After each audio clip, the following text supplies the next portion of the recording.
Well, good morning, everybody, and welcome to our service on this beautiful November morning. Today, I am delighted to have with me, once again, Marlene Bottenfield. And so we will start out this morning, as always. Well, I should say, first of all, that Friday was the beginning of Diwali, which is a big festival of light for all of our Hindu brothers and sisters, all those in the Jain religion and in Sikhism. So we hold them in our thoughts this morning. We join with them in this festival of lights.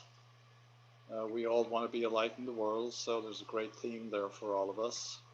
And our theme this morning for the service is One World, One Love. And so, as I said, we are joined by Marlene, who is going to light the candle for us this morning as we think about all of those people, particularly in India, who are celebrating Diwali. Marlene.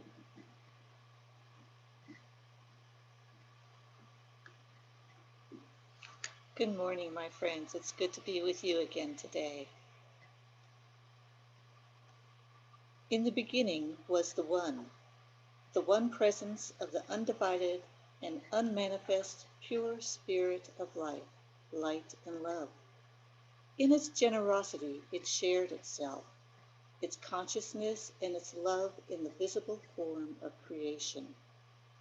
We acknowledge this presence within us and as us, the creative energy of the divine feminine and masculine expressing in all of our giftedness and creativity.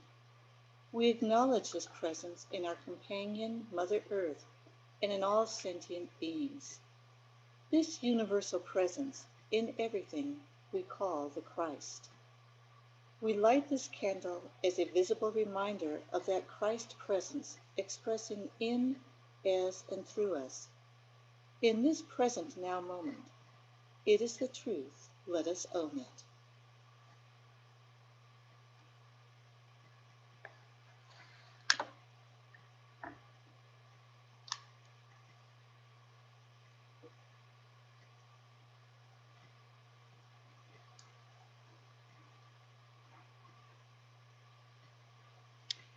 Thank you, Marlene. So just check a few things here. So, as always, we begin our service with an opening song. And this morning, we're going to hear a song that you might recognize. It's called Memories, and it is from Maroon 6. They're the ones who recorded it originally. And so hopefully you were able to hear that. I'm just going to check in because I'm getting some messages. No sound. Okay. Okay, I'm going to have to take a moment here and see if I can rectify. We've been having an issue this morning with my computer. It's not letting me get the speakers up and running. It seemed to rectify itself and then it did something again.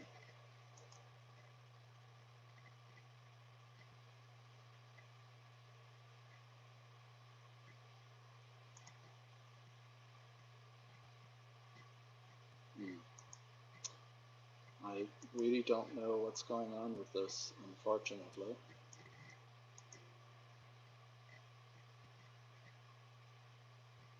Okay, let's so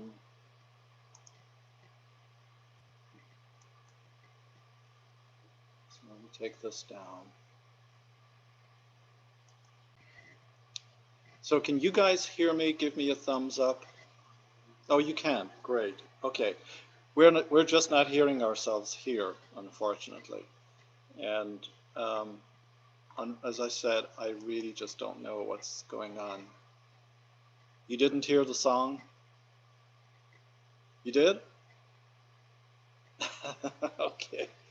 All right. So anyway, well, I played that song specifically because I feel like in the last few weeks we've kind of taken our eye off the ball. We've been distracted by the election and by um, the tallying of the results and who won and all of that. And this song is really a very touching, kind of moving, emotional song. And it brings us back to the idea of the loss and the grief that this country and the world is going through at the moment. And we're all over here absorbed in this little drama.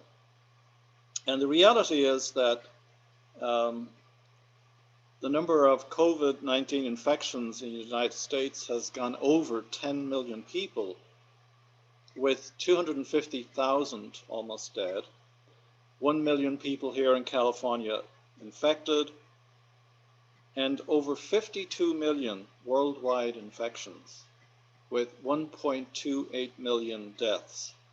And in the last few days here in Nevada County, we had new cases of 24, 27, and then 46 or something, so that we now have 128 active cases, whereas about a month ago we only had 20. And yesterday I read that we have 100,000 new cases a day now in the United States. 100,000. So if there's, 50 days left in the year, that's staggering when you think about it.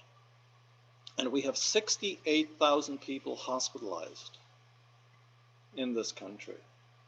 We're at capacity for beds.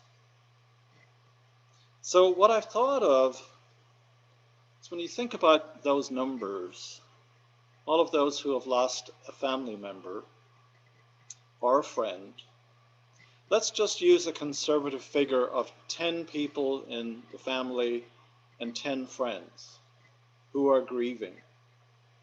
And we know that that's really a very, low number to use.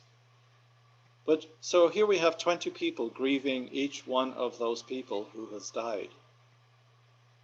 And then you multiply, and it's just amazing. It's incredible. So I am calling us to deep presence this morning, not to be distracted anymore by the what ifs, which means that we meet the moment where it's at, like what's really going on, what's really happening. Let's join with that in presence at the level of gravity of what's happening, of the deep pain and the suffering and the loss, that we would open our hearts and be fully present with deep empathy, with kindness, with caring, with no distractions.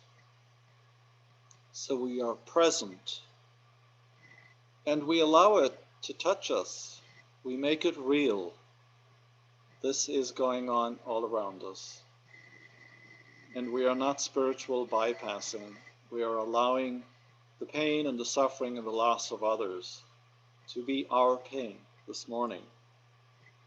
And so that we can then bring our light and our love to all of that energy, all of those people. And so that's why I chose that opening song this morning, Memories. And hopefully you can go play it after the service on YouTube and hear it fully, because it truly is a beautiful, beautiful song. So with that, we're going to have the daily word for today read for us again by Maroon.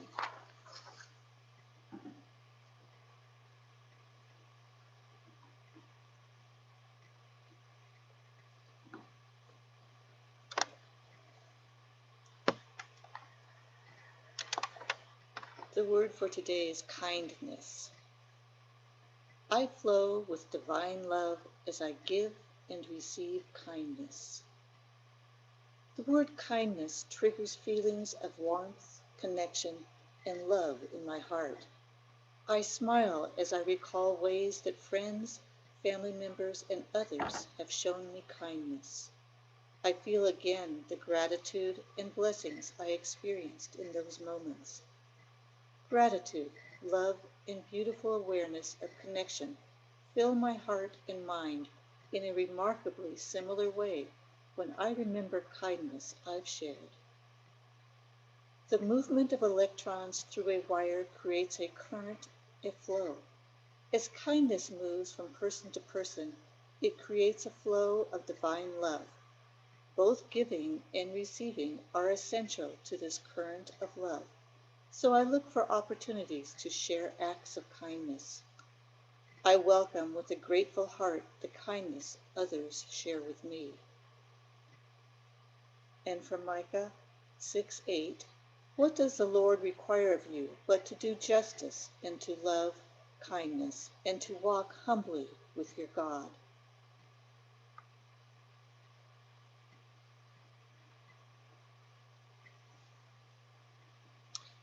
Thank you, Marlene. I'm always amazed at how the daily word for the day fits in with what we were just talking about, the need to open our hearts in kindness. And so there it is again for us in, um, in the daily word.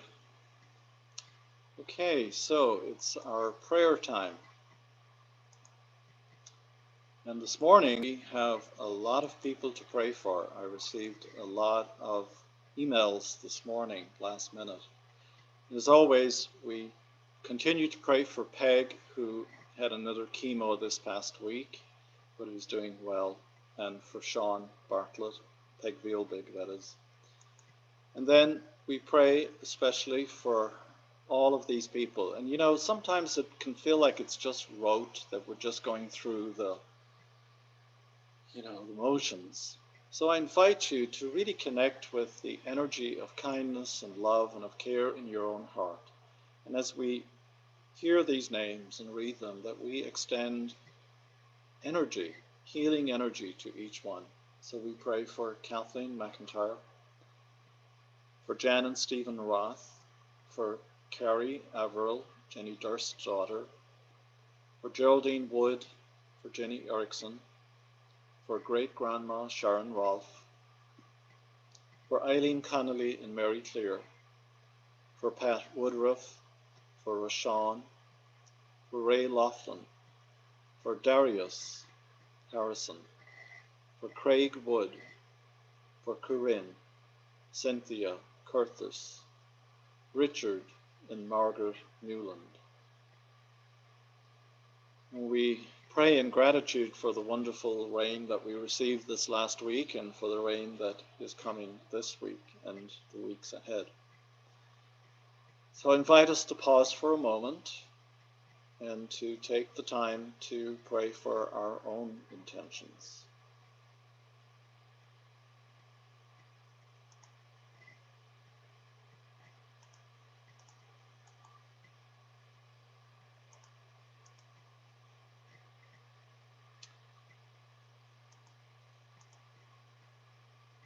I invite you, as you look at the beautiful photo of the tree outside the front of our Unity building, with all of its fall colors, I invite you to join with me in our summary prayer. There is only one presence and one power, active as the universe and as our lives, the all-loving goodness of God, and all is well. And so now we have our meditation, once again, done for us by Marlene Bottenfield.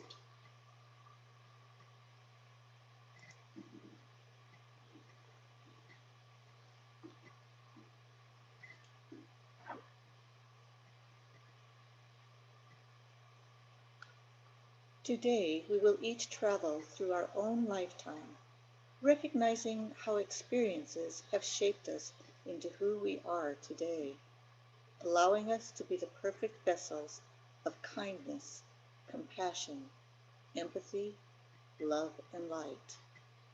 Remember, On this journey, use no attachment or judgment. Just recognize an action that helped you become who you are today. Let's begin our meditation. If you're comfortable doing so, close your eyes and place your feet firmly on the floor. Take a deep cleansing breath. And one more inhale, then exhale.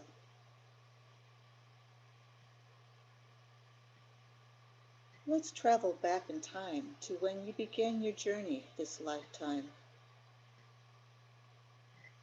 Without attachment or judgment, visualize someone, maybe a parent, a grandparent, a caregiver, a sibling, relative, someone holding you and looking down at you with loving eyes.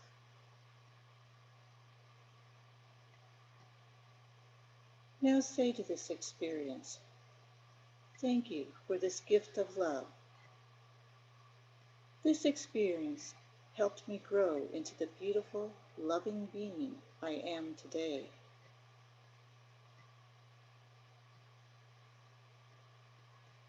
Now imagine yourself about 5 years old. Without attachment or judgment, remember a time when someone treated you with compassion.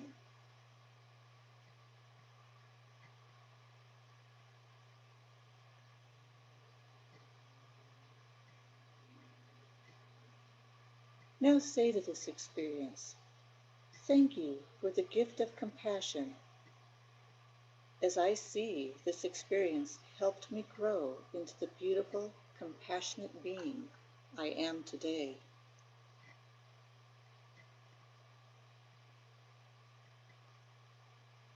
Imagine yourself about 10 years old now. Without attachment or judgment, remember a time when you were hurt, either physically or emotionally, and someone helped your wound heal. Maybe it was a parent, a sibling, a relative, a teacher, or neighbor. Maybe it was a stranger.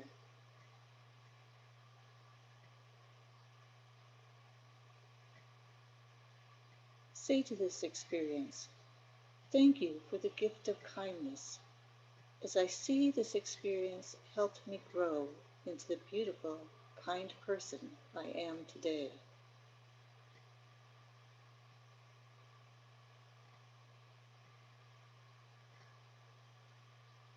Now imagine yourself in your mid to late teens. Without attachment or judgment, think of that growing time. Chances are you struggled trying to figure out who you were becoming. And someone reached out and showed you understanding. Say to this experience, thank you for the gift of understanding. As I see, this experience helped me grow into the beautiful, understanding being I am today.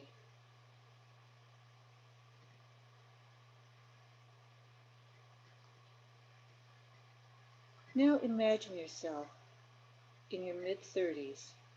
Perhaps you have a child or two. Perhaps not. Without attachment or judgment, feel appreciation for how your being is expanding. You might be readily seeing more gifts that life is giving you.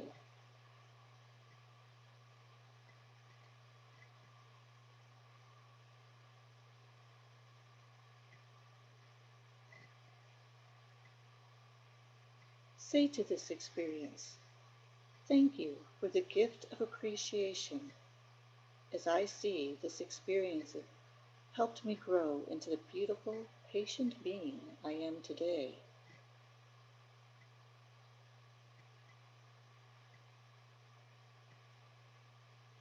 Now imagine yourself in your 50s.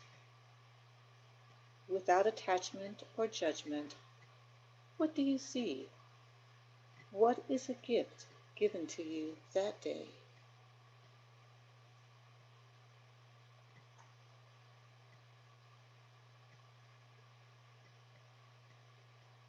Say to this experience, thank you for the gifts of reflection and gratitude. As I see these experiences helped me grow into the beautiful, loving being I am today.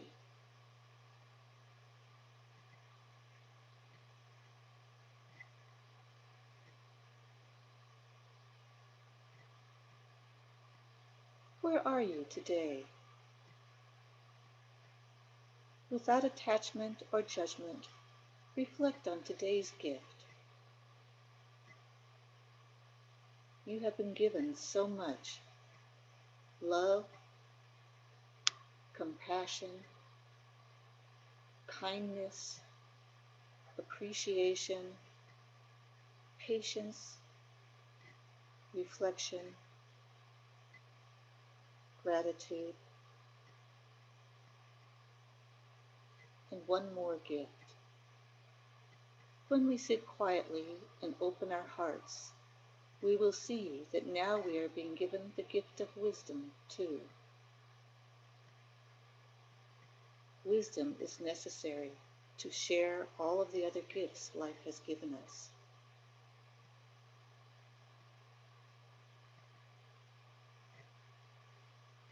Say to this experience, thank you for the gift of wisdom. I see it helping me become the beautiful and wise being I am today.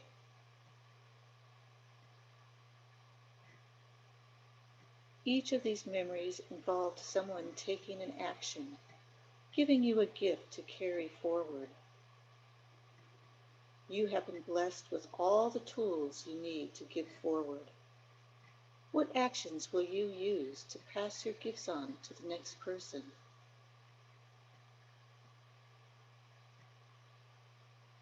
You are a vessel with no beginning and no end.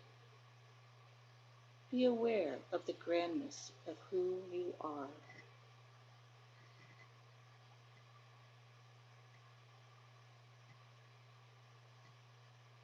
Now, taking a deep breath, bring yourself back to your space right now. Slowly open your eyes, and let's listen as our special music begins. Thank you, Spirit.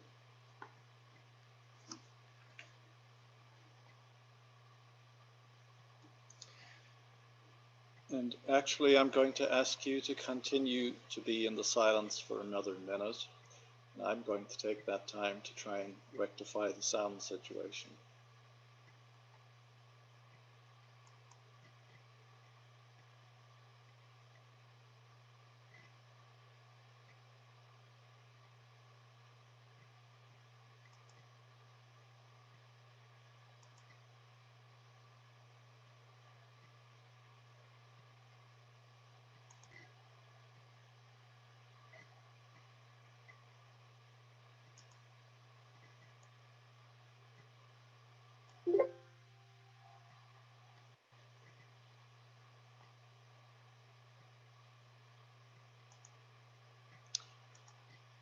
Okay, let's see if it worked. I know it's going to work. So we have a lovely song that ties in exactly with what Marlene shared, of course, and our daily word and my invocation. And the song is Taking Back My Day, sung by J.D. Martin and Jan Garrett. So here we go.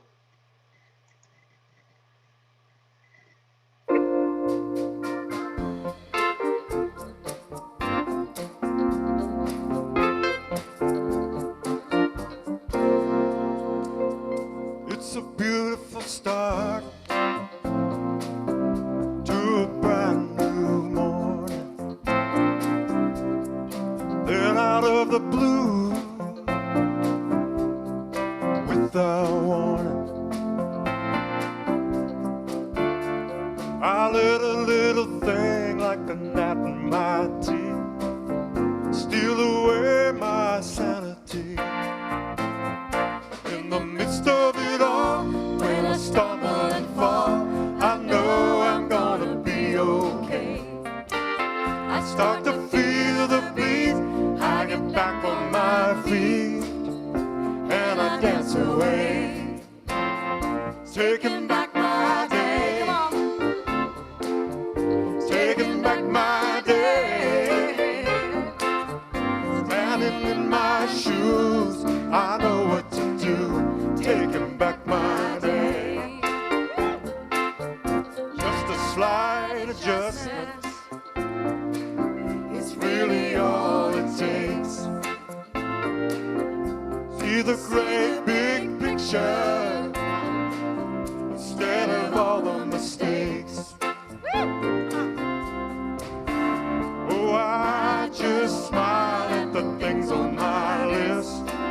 Can't stay inside on a day like this.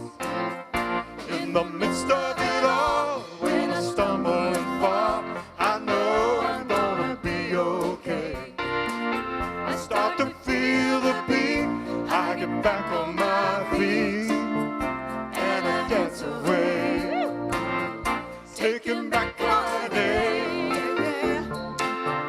taking back my day. Standing in my shoes, I got the right moves, taking back my day. There's a blue sky over my head, I got a spring in my step. You can bet the best is just a breath away, taking back my day. Come on, you can stand up if you want Taking to. back my day. Yeah, that's it. Ha.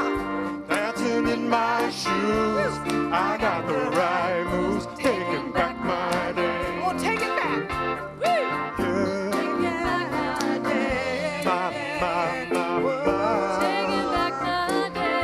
My peace, my sanity, everything's alright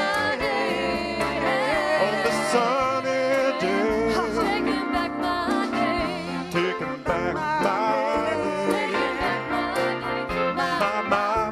My. Taking back my day. Taking back my day. One more. Oh, yeah. Taking back my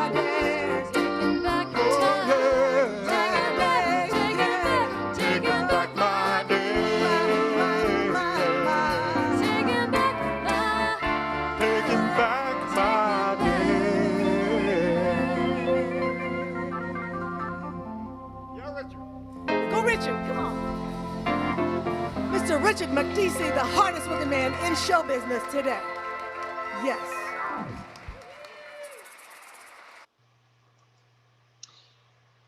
Yes, indeed. We're taking back the day, which really means that we're going to be in the present moment, doesn't it? So the talk title today is One World, One Love. All right. I have to find my talk here. All right. So every now and then, I'm sure you see this on Facebook where it says that you have a memory or a post from a couple of years ago. And this past week, one popped up from the Reverend Gregory Geese, who's an African-American unity minister. And Gregory posted this the day after the election in 2016. I think there's a lot of wisdom in what he posted, so I want to share it with you this morning. The day after, I awakened thinking that it was a dream, rather a nightmare. Then all of a sudden, I realized it's true. I was shocked. My body was reacting. I felt depressed. But then I heard a voice say, "Shake it off. You've overcome more than this.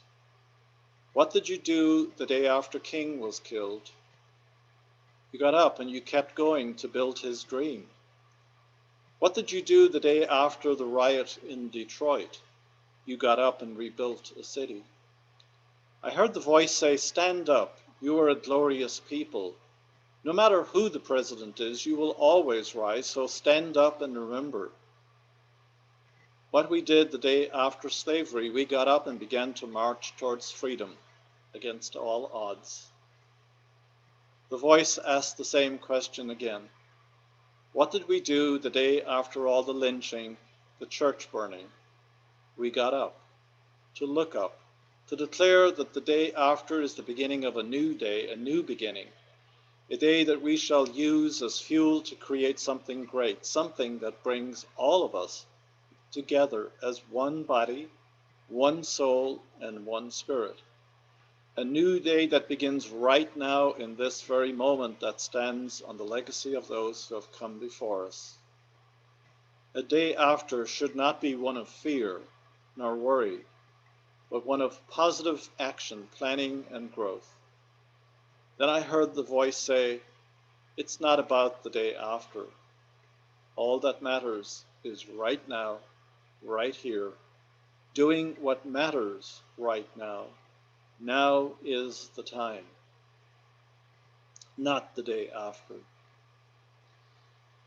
So, in summary, that post tells us that we are called to meet the present moment circumstances of our world with presence. If we look at the history of Christianity, so much of its focus and preoccupation has been on some glorious experience or event to come in the future. It wasn't so concerned with the here and now or about how people were suffering. The glorious reward was awaiting, so suffer along right now and don't worry about the present so much. Religion or heaven became an opium of the people, and some used it to take advantage of the poor or the powerless. That sort of theology often left us unsure of how to act in the here and now. But bringing our attention into the here and now, perhaps you felt a sense of relief since last Saturday, when the results of the election a week ago Saturday was called on TV. Maybe there was a sense of letting go, of exhaling, letting your guard down and settling back into a place of comfort and safety, like that at least is settled and behind us. And as this week progressed, maybe your optimism began to wane, and you started to become concerned about what might be coming next. Maybe you asked yourself, what should we do now?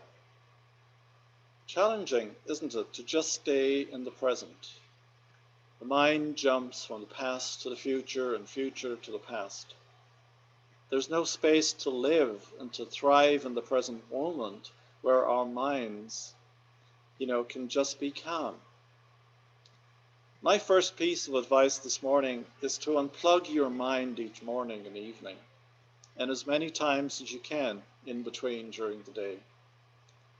It's hard to believe, isn't it, that just taking even a split second to clear the mind of any thinking can be so beneficial to our health and increase our spiritual awareness. And yet it's true. There is so much power in the present moment if we would just plug into it instead of the chatter in our minds. So right now, take a breath and sit still. Let your mind be calm for a moment. Be here now. Now, quietly. Now. That is the simple practice that grounds us and helps us to discover within us the peace that we are, the calm peace of our soul. That's our natural default. See, we're meant to be like a pendulum that swings from stillness to action. And our action is meant to be informed or directed by the stillness. That's how our decision-making is meant to really take place. A simple example is, well, what should I have for dinner? Well, just sit still, be quiet the mind, and ask your body, what does it need? Or what would it like? and just wait for the answer. And whatever comes up, know that that is your body telling you that this is what you need right now. This simple exercise highlights the pendulum that swings from the mystic to the activist. And that is part and parcel of our lives each day, our lived experience. We are part mystic and part activist. And our mystical side is that which is informing us of our true nature and of the spiritual power that we really are. Our activist side is that which wants us to change the world, align it with our true nature, and to bring about justice and establish peace through that power, that divine power within us, so that the world mirrors our soul. It's a noble thing. Both are good in themselves, and ideals that spring up from our mystical side are really meant to be the things that guide us. But there are challenges on either side of the pendulum. So let's take a look at the shadow of both the mystic and the activist. And the shadow of the mystic can be an addiction to transcendence and to transcendent experience, to the sensory, to the what we would call the spiritual experiences. And a secret fear-based compulsion to bypass the hard work of truly integrating and embodying both the divine and the human realities together. We just want to stay over here in this nice, fuzzy, warm experience. We all know the bliss bunnies are that part of ourselves that repeatedly seeks out all kinds of meditative and feel-good personal energy experiences, what we would call spiritual experiences, in an effort to transform ourselves. And we can use that to just detach from the world around us and the realities around us. Mysticism isn't just about some other safe and secure world to hide in. Until mystics engage the process of transforming themselves and the world into one that is socially just and compassionate, then spirituality will be just a bypass and will be shallow. So the antidote is to engage the world in meaningful, inspired activity. Now, on the other hand, the shadow of the activist is an addiction to doing, based on the need to feel powerful and feeling that, well, I'm doing something meaningful by making a difference, by taking an action. But hidden in there is often an addiction to reacting to perceived and real injustice with indignation, with blame, anger, and rage. All of these emotions that come from a position of perhaps feeling powerless and of taking back some power, but not in a really healthy way. And it can lead to a sense of righteousness, that you're better than others, and to criticism of others who aren't doing as you're doing, thinking that, well, others just don't get it. And it can even lead to a messiah complex. So activists need to be honest about the parts of themselves that are as crazy, manipulative, and destructive as the forces that they righteously oppose. I remember once being part of a peace center community that I ended up leaving because the leader was such an angry person. Both the activist and the mystic live in our souls, and we must learn to fuse these two parts to complement each other so that true compassion and understanding prevail, and then that there's right action. Activism isn't just about the outside world. It also pertains to our own families and to our relationships within them. When we marry the fire of the mystic's passion for knowing our divine self with the noble activist passion for justice, then these two flames unite to create a third flame of genuine love and wise action. Our actions then come from true care, from kindness and understanding. And this is a new way of being in the world for us that comes from an alchemical reaction in our souls based on the fusion of real love and care with kindness and wisdom. I'm sure we've all been concerned or care about someone in our families or our communities and have taken action to advise or help them that went awry because, if we're honest, our actions didn't totally express only love. We were being a little manipulative or pushing or shoving someone. So how do we achieve this alchemical balance between genuine care or love and the wisdom of right and correct action? To me, action connotes creating.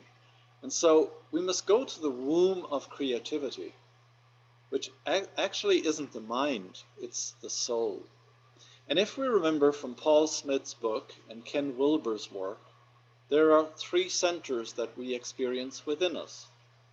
One is the head or the mind, the second is the heart and emotion, and the third is the gut or intuition. Now we know we tend to live in our heads and our minds, so we begin there by being aware of that, and we quiet it or we still it. We move the attention from the head down into the heart, down into the gut. And this space then is the space of the womb. We can feel this like a current of electricity that is inclusive of all that we are. And we must bring to awareness that we have two other centers outside the head and brain. So perhaps the first step might be to ask the head or the brain what it thinks is going on in the world. Give it its head, so to speak, or give it its say. And then thank it for its perception, but state firmly that you want to hear from the other two equally important parts of you, the heart center and the gut center. And so then bring your attention into the heart so that your feeling nature has an equal say to the thinking center of the brain. How do I feel right now about what is arising in the world and within me? And how do I feel about the perception of the outside world that my brain is giving me? And again, take note of it and thank the heart for its feeling contribution, and state that you equally value the gut center's viewpoint that you now want to hear from. And then bring your attention down to the gut and ask for its intuitive hit on what it thinks is happening in the world and what you might do. Allow it to provide you with its insights. And often this insight is very different from the other two, as your soul speaks to you through your gut and intuition. So again, be sure to thank it for its contribution and acknowledge how much you value it. So at this point then, I would bring my attention back to the head and ask what action it thinks is required. Accept its answer, and again let it know you're going to check in with the heart and the gut on this same question. And again, bring your attention to the heart, asking what it thinks is the right action to take. Accept its answer and express gratitude for its wisdom. Then bring your attention to the gut and ask what intuitive guidance it has for you in terms of any action you might be thinking of taking. Accept its answer and express your appreciation for what it shares with you. And finally, this came to me intuitively as I was writing this talk. It says, create a round table space in your soul in which the brain, heart, and gut get to sit as equal partners. and to be in each other's presence. Feel the value and the worth of what each shares. Allow a conversation to take place between all three, where each expresses its viewpoint, and feel the merging of ideas, the merging of feelings and intuitions. And so as you feel the consensus of the three centers merge into right thinking, feeling, and knowing, thank them for their cooperation with each other and for their willingness to guide you. And then simply sit and allow all of that to settle. Embody the wisdom, the emotional intelligence, and the guidance that has emerged. Let it seep into every cell of your body. Now you've merged the mystic and the activist natures of your being into one. And you can feel confident in going forward with a right understanding, a right perception, and a right way to act in the world. And what this reminds us is that, first of all, the world is really within us. The world is not as we see it, rather the world is as we are and how we're seeing ourselves. So we must first of all go within to make sure we are seeing aright with the single eye of divine viewing, not the dualistic ego-based thinking or jaundiced emotional reactivity. Instead of the spiritual, immortal, eternal truth expressing in all of the transient forms that we see around us. The womb out of which all wise action flows is the calm peace of our soul. We know that. When we react in the moment with anger, we know that we're not centered in our soul in that moment, and that's okay. I'm not putting us down. But we know that we have to let that go and come back to that calm peace so that we can apologize or we can try again to have another response. To get there, we need to quell the disturbing thoughts and feelings and enter into the intuitive knowing that is beneath the surface of our being. Right action comes from there. So remember, there really is only one world.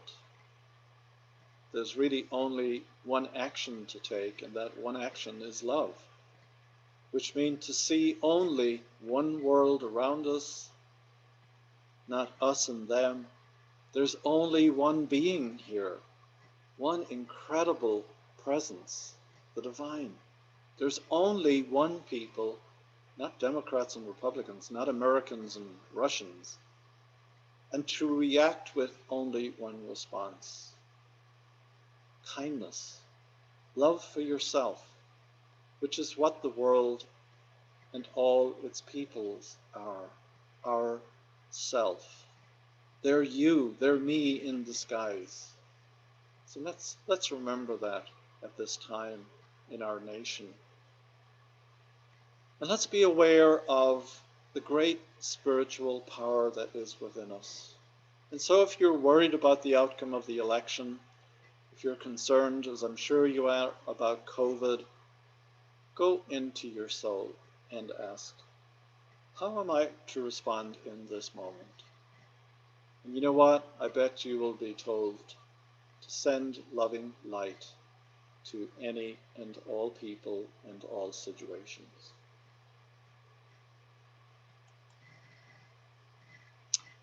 All right.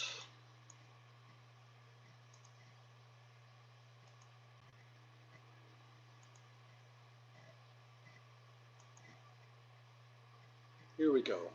So we have our power statement and power words for November. Like rivers flowing from one source, we are all connected. Oh, and I just noticed there's an optician's little test in the background there, which again says to us, are we able to see that like rivers flowing from one source, we're all connected? We have to look a little deeper, don't we, to see that, and not to be so reactive. So we have our prosperity affirmation. We live our lives in prosperity and abundance, don't we? And from it. And so here's our love offering prayer. Divine Beloved, allow me to give with complete ease and abundance, knowing that together we are the unlimited source of all. Let me be an easy, open conduit for our prosperity. Let me trust that all my needs are always met in amazing ways, and that it is safe to give freely as my heart guides. And equally, let me feel as wildly open to receive as to give, so that our light can shine without restriction. All right, this is a lovely song, Together We Can Change the World. And again, it's by Mark Shepard, who is a New Thought writer. And again, it has a wonderful energy because there's something childlike about it. So here we go.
What a feel-good song, huh? Together we can change the world. And we have to believe that. We have to always go back to that, no matter how challenging the times are.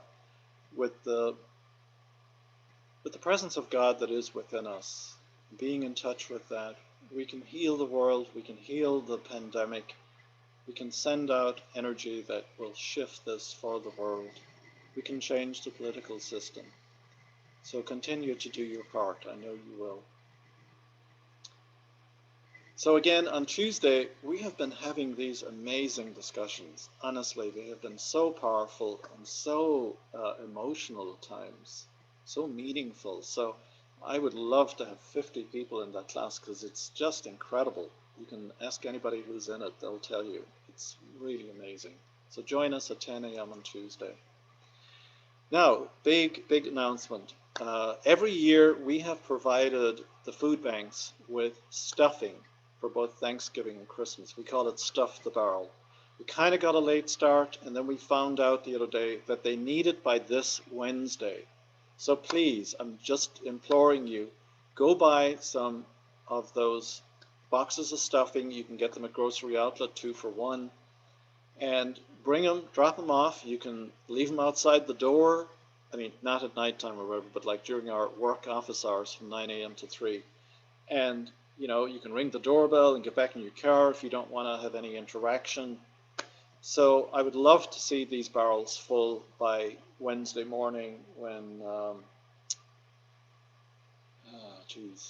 Larry Coleman is going to pick them up and take them to the Nevada County Food Bank for us. So big appeal on that one. Also, this Wednesday morning, we've been doing Qigong. And so starting this Wednesday morning, we're going to do chair Qigong. So if you think that these exercises are beyond you or too challenging or difficult, they're not. These can be done in a chair. And so I previewed them yesterday. You cannot believe how energizing they are, even though you're just sitting in a chair. So there's really no excuse. And if you have things like arthritis or if you have joints that are giving you problems, this chair Qigong is for you. Come and join us. Do it once and see if it makes a difference. I really believe it will. So I'm going to encourage you all. Join us at 8:30. Now also another appeal. I had asked that in preparation for the Thanksgiving service, which is next Sunday, by the way. It was incorrectly advertised prior to this. And I'm asking you, the congregants, to submit a short written piece. It can be very short, 100 words is great, about how 2020 has given you perfect vision, that you're seeing this year and your experience through a spiritual lens. What is it that you've learned? And please then send them by next Thursday. You can reply to the e-bulletin from last Thursday. That would be great. Last chance is next Thursday. Send them in response to the e-bulletins.